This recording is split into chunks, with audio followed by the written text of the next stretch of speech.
Soalan dia, patut saya fokus satu produk ataupun satu topik dulu ataupun fokus banyak topik? Ini pun soalan yang biasalah saya dapat bila orang berniaga. Sebab especially orang baru berniaga kan, dia memang dia macam desperate nakkan jualan.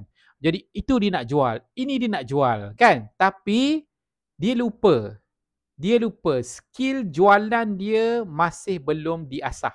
Skill marketing dia masih belum dilatih dengan baik.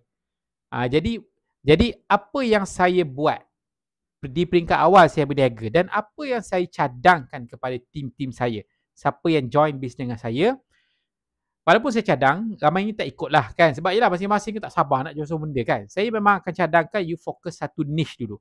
Satu niche, satu topik ataupun satu produk dulu.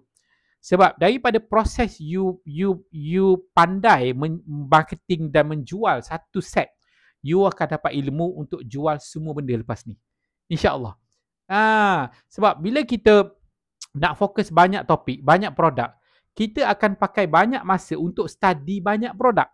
Kita akan pakai banyak masa untuk prepare marketing untuk banyak produk. 20 produk, 20 jenis marketing. 20 jenis ayat.